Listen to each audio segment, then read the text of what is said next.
Hello friends, இன்றைக்கி Friday morning lunch பாக்ஸ்க்கு mushroom biryani paneer tikka தான் பண்ணி கொடுத்துருந்தேன். வாங்க டீட்டெயில்டாக பார்க்கலாம். ஃபஸ்ட்டு மஷ்ரூம் வந்து நல்லா க்ளீன் பண்ணி எடுத்துக்கணும். மேலே மண்ணாக இருக்கும். அது நல்லா விரல் வச்சு நல்லா பீல் பண்ணி எடுத்தீங்கன்னா அந்த ஸ்கின்னெல்லாம் வந்துடும், பிளாக்காக இருக்கிறதெல்லாம் போயிடும். நல்லா 2-3 தடவை இந்த மாதிரி கழுவிக்கோங்க. அப்படி இல்லைன்னா மைதா மாவு போட்டு கூட நல்லா பெரட்டிட்டு 2-3 தடவை கழுவிக்கோங்க. இந்த மாதிரி நல்லா ஒயிட்டாக க்ளீன் ஆயிரும்.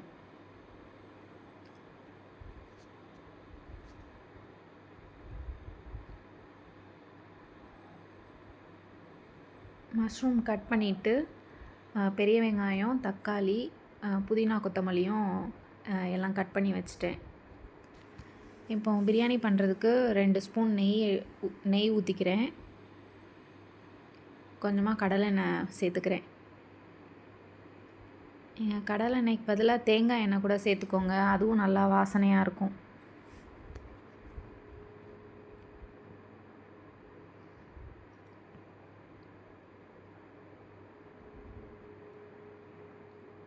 சேர்த்துட்டு இப்போ ஹோல் ஸ்பைசஸ்லாம் சேர்த்துக்கிறேன். சோம்பு, கிராம்பு 2, ஒரு பட்டை, சின்ன துண்டு பட்டை, அப்புறம் அன்னாச்சி பூ, ஜாதிபத்திரி, பிரியாணி இலை. நான் எப்போவுமே ஜாதிக்காய் வந்து ஒரு பிஞ்ச் சேர்த்துக்கிடுவேன் பிரியாணிக்கு, புலாவுக்கெல்லாமும் நல்லா வாசனையாக இருக்கும் பிரியாணி. ஒரு பிஞ்ச் தான் சேர்த்துக்கணும், ஏன்னா அது நிறைய சேர்த்துட்டிங்கன்னா கசப்பாயிரும். இதை போட்டு நல்லா கொஞ்சம் ஃப்ரை பண்ணதுக்கப்புறம் வெங்காயம், பெரிய வெங்காயம், மீடியம் சைஸ் வெங்காயம் 2 வெங்காயம் கட் பண்ணி போட்டிருக்கிறேன். 2 பச்சை மிளகாய் போட்டு நல்லா ப்ரௌன் கலரில் வர வரைக்கும் வதக்கிக்கோங்க. பிரியாணிக்கு வந்து நல்லா ப்ரௌன் கலரில் நல்லா வதங்கி வரணும் வெங்காயம், அப்போ தான் டேஸ்ட்டாக இருக்கும். நான் ஃபஸ்ட்டே பிரியாணி செய்ய ஸ்டார்ட் பண்ணுறதுக்கு முன்னாடியே 2.5 கப்பு ஜீரக சம்பா அரிசி ஊற வச்சிட்டேன். ஃபஸ்ட்டே ஊற வச்சிட்டிங்கன்னா கரெக்டாக இருக்கும் ஊறுறதுக்கு. இப்போது நல்லா ப்ரௌன் கலரில் வந்துருச்சு. இந்த ஸ்டேஜில் நீங்கள் இஞ்சி பூண்டு பேஸ்ட்டு சேர்த்துக்கோங்க. எனக்கு ஞாபகம் இல்லை, மஷ்ரூம் சேர்த்ததுக்கப்புறம் தான் போட்டிருந்தேன். நீங்கள் வெங்காயம் நல்லா வதங்கினதுக்கப்புறம் இஞ்சி பூண்டு பேஸ்ட் போட்டு வதக்கிட்டு தக்காளி சேர்த்துக்கோங்க.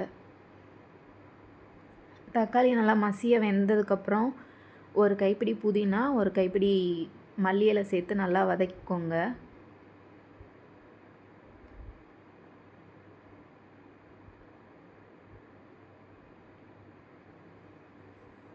உங்கள் கிட்ஸ்க்கு நீங்கள் என்ன லன்ச்சு பண்ணி கொடுத்தீங்கன்னு எனக்கு கமெண்ட்டில் சொல்லுங்கள். டெய்லி இந்த மாதிரி பேலன்ஸ்டாக சாப்பிட்டு பாருங்கள். இன்றைக்கி வந்து மஷ்ரூம் பிரியாணி, முட்டை, பன்னீர் டிக்கா, வெள்ளரிக்காய், கேரட்டு, ஆனியன் ரைத்தா, இது எல்லாமே சேர்த்து பேலன்ஸ்டாக தான் சாப்பிட்டோம்.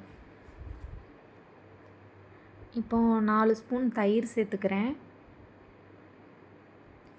1 spoon chilli powder, 2 spoon biryani masala சேர்த்துருக்கேன். உங்களுக்கு கரம் மசாலா ஃப்ளேவர் கம்மியாக வேணும் அப்படின்னா பிரியாணி மசாலா கம்மி பண்ணிக்கோங்க.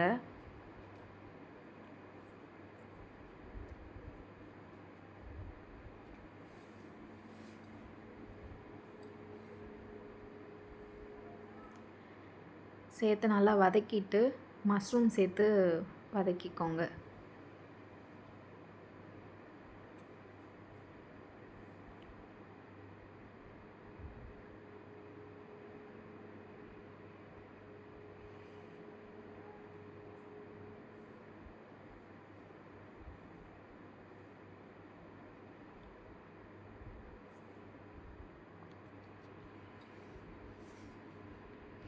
மஷ்ரூம் சேர்த்துட்டு உப்பு போட்டு நல்லா வதக்கிக்கணும்.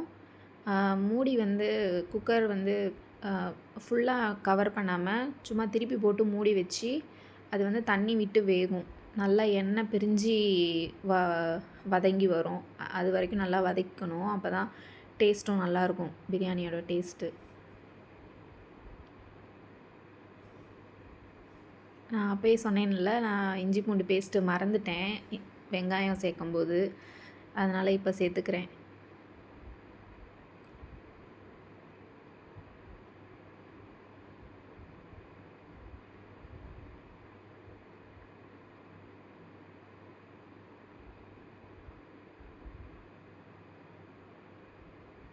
நான் சைடில் முட்டையும் வேக வச்சுருந்தேன். நாங்கள் டெய்லி மார்னிங் வந்து பாயில்டு எக் எடுத்துக்கிருவோம். என் பையனுக்கும் டெய்லி ஒரு முட்டை கொடுத்துருவேன் சாப்பிட்றதுக்கு. இங்கே வந்து பன்னீர் டிக்காக்கு மசாலா ரெடி பண்ணிக்கலாம். 2 ஸ்பூன் தயிர், 1 ஸ்பூன் இஞ்சி பூண்டு பேஸ்ட்டு, பெப்பர் பவுடர் கொஞ்சம் சேர்த்துக்கோங்க, மஞ்சள் தூள், சில்லி பவுடர், சீரகத்தூள், அப்புறம் கொஞ்சமாக தேவையான அளவு உப்பு சேர்த்துட்டு பன்னீர் போட்டு நல்லா மிக்ஸ் பண்ணி வச்சுருங்க. ஒரு 10 நிமிஷம் அது நல்லா ஊறட்டும்.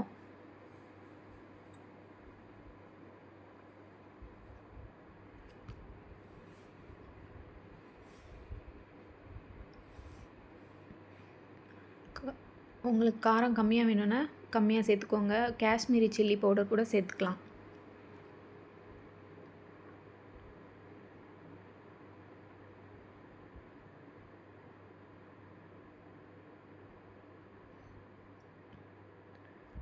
உப்பு தேவையான அளவு சேர்த்துட்டு இந்த பன்னீர் போட்டு நல்லா மிக்ஸ் பண்ணிக்கோங்க. இதுலேயே வந்து பெரிய வெங்காயம், குடமிளகா வந்து க்யூபாக கட் பண்ணி போட்டு அப்படியும் செய்யலாம். அதுவும் நல்லாயிருக்கும் டேஸ்ட்டு. இங்கே வந்து நல்லா எண்ணெய் பிரிஞ்சு வந்துருச்சு. இப்போ 1க்கு 1.5 கப் அளவுக்கு தண்ணி சேர்த்துக்கிறேன். நீங்கள் தேங்காய் பால் கூட சேர்த்து செய்யலாம். அதுவும் நல்லாயிருக்கும் டேஸ்ட்டு.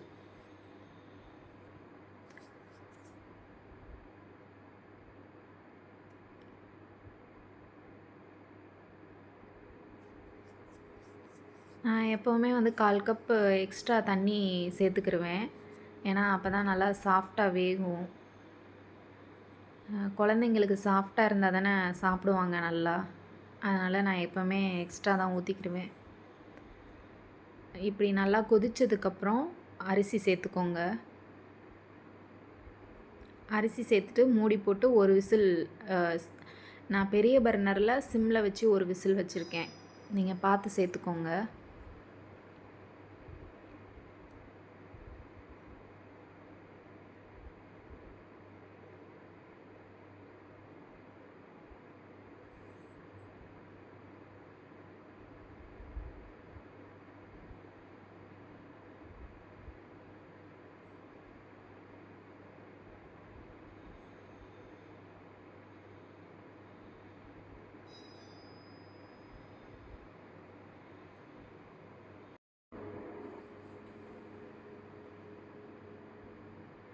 இப்போது பன்னீர் டிக்கா பண்ணுறதுக்கும் நான் ஏர் ஃப்ரையரில் வச்சுருக்கேன். ஃப்ரை பண்ணியிருந்தேன்.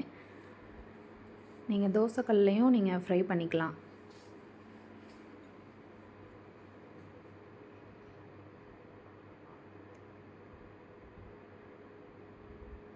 ஒரு விசில் வந்துச்சு. ஆஃப் பண்ணிட்டேன். சரி, இந்த ஸ்டேஜில் மேலே போயிட்டு வரலான்ட்டு மாடிக்கு போயிருந்தேன். மேலே பார்த்திங்கன்னா நல்லா சிலுன்னு நல்லா காற்றடிச்சிட்டு கிளைமேட் சூப்பராக இருந்தது. அதான் சரின்னு ஷூட் பண்ணேன். இங்கே விசில் நல்லா அடங்கிருச்சு. இப்போ ஓப்பன் பண்ணிவிட்டு 1 ஸ்பூன் மட்டும் நான் நெய் சேர்த்து மிக்ஸ் பண்ணிக்கிறேன். நெய் லாஸ்ட்டாக சேர்த்து மிக்ஸ் பண்ணும்போது நல்லா மட்டன் பிரியாணி மாதிரி இருக்கும் டேஸ்ட்டு. உங்களுக்கு வேண்டான்னா ஸ்கிப் பண்ணிக்கோங்க. நெய் மட்டன் பிரியாணி மாதிரி டேஸ்ட் வந்திருந்தது. உங்களோட ஃபேவரட் டிஷ் எதுன்னு எனக்கு கமெண்ட்டில் சொல்லுங்கள். பார்த்தீங்கன்னா கொஞ்சம் கூட கீழே அடி பிடிக்கவே இல்லை. நல்லா உதிரி உதிரியாகவும் சாஃப்டாக நல்லா வந்திருந்தது. என் பையனோட ஃபேவரட் லன்ச் இது. இங்கே வந்து ஆனியன் ரைத்தாவும் நான் ரெடி பண்ணி வச்சுட்டேன். எல்லாம் ரெடி ஆயிடுச்சு. Healthy lunch plate ready. Thank you.